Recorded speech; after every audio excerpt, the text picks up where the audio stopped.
Let's bring in FreedomWorks chief economist and co-founder of the Committee to Unleash Prosperity, Steve Moore. Steve, I made some phone calls, talked to people in the technology industry, and this was actually intentional. On the behalf of Google, see the people who work there, and estimated like a couple thousand people worked on this project. They see themselves as trying to shape society around their political and ethical values, and trying to make sure that there's representation in all of these images. But the representation is in the present and in the past doesn't include white people or straight people. In fact, when people asked to see Nazi soldiers, they were Asian women and Native Americans.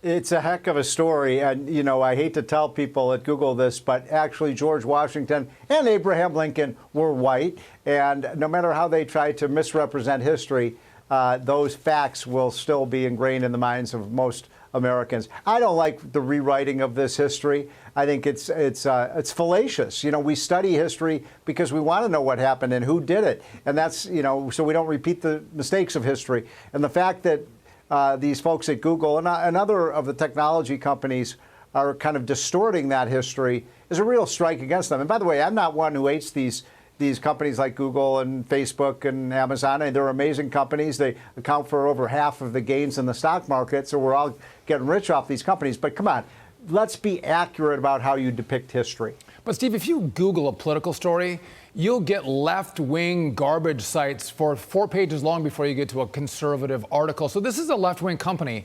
And I think they're a bit embarrassed by being called out about how radically wrong this imaging is, and they've apologized for it. I don't think they're sorry. But do you think they changed their ways, or are they just going to do a better job of hiding their bias? You know, what you're talking about Google, one of the things that I find personally really annoying is if you Google Steve Moore, the first thing that's going to come up is Wikipedia. And almost everything in the profile of me on Wikipedia is fallacious. It's actually slanderous material about me. And I keep taking it down, you know, and saying, wait a minute, this isn't accurate stuff. And then they keep putting it back up again. So it's a big problem. But look, nobody puts a gun to anybody's head and tells them they have to use Google. I mean, I think the problem for Google is their reputation is going to take a hit if they continue to do this. Now, when I talk to, you know, folks at Google, they still kind of deny that this is happening. But look, the pendulum is clearly swinging in the other direction. Just as an example, what's going on with some of the DEI stuff in these companies, and also with respect to ESG, there's a real swing against that because of the conservative, pushback on this. And it's thanks to shows like this that people are being informed of what you can believe and what you can't. Google thinks it's doing a social good, Steve, and this is just evidence that their technology is garbage. Dulles Murray has a piece that's in the New York Post that was published this afternoon, and he said, I've long known this. He asked people in Silicon Valley what the hell was going on when you would try to Google images of happy, if you said, show me straight couples or white couples. He said, if you ask for straight couples, the first things that come up are like lessons that, like how queer lessons for straight couples.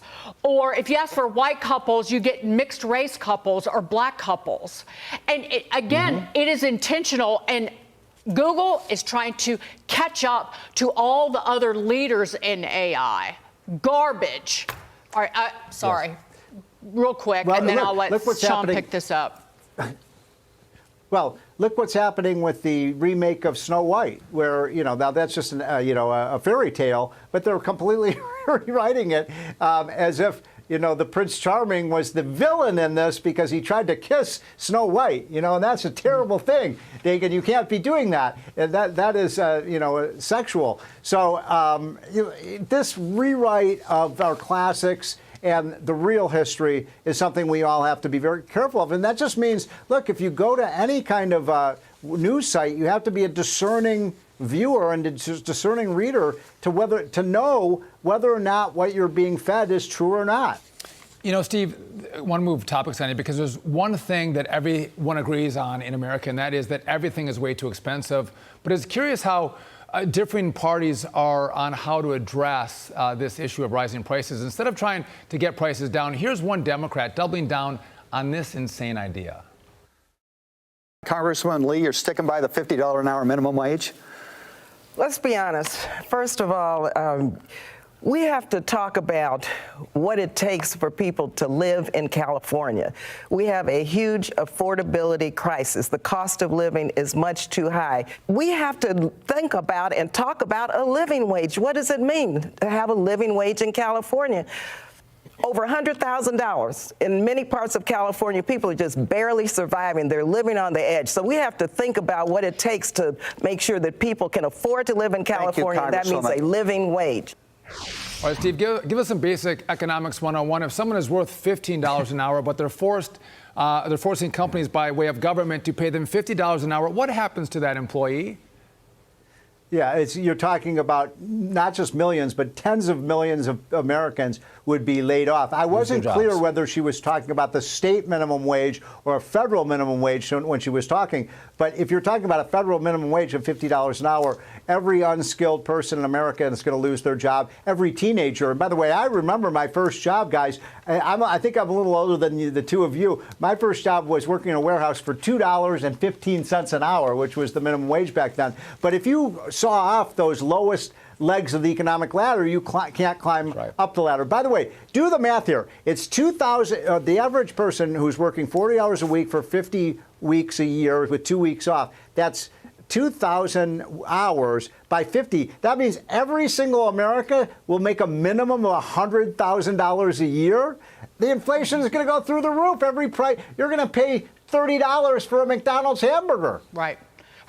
She is screwing over the people she insists she's helping, and say all of the fast food restaurants with the new $20 an hour minimum wage going into place in April in California are raising their prices. McD's, Chipotle, Jack in the Box are all jacking prices to pay for it. But on that note, on the note of the higher cost of living, it's forcing Americans to take on more debt. Consumer debt, not the only problem. Consumer debt's at a record $17.5 trillion. The national debt also soaring north of $34 trillion. That works out to be about $265,000 per taxpayer. But on the consumer debt, Steve, credit card delinquencies and particularly auto loan delinquencies have soared to the highest level since the Great Recession. This should not be happening, as John Carney has said, with unemployment as low as it is. Yeah, it is. It's a big problem. I think it's this kind of hidden black cloud on this economy right now is this massive amount of debt, not just at the government level, which is $34 trillion, but the multi-trillion dollars that consumers are borrowing. And you've got this kind of undercurrent now where more and more people are amassing this debt. The interest rates are going up. They can't pay it. The banks have made the loans. I think the financial structure is really unstable right now because of this debt culture. And by the way, the debt starts with the U.S. government, and now you've got the Biden again for giving more student loan debt. I think Americans think, oh, I can take on all the debt I want because Uncle Sam is going to forgive me for my mortgage debt, my credit card debt, my this debt, my auto loan debt. I mean, somebody's going to have to pay these bills. And I think the thought is, not me, someone else will pay. Steve, are we at the tipping point, the place of no return? I hope not. I mean, I hope we get through this. I know a guy who's going to solve the problem. He's a guy running for president right now. You know what? Grow the economy. Don't spend any more money.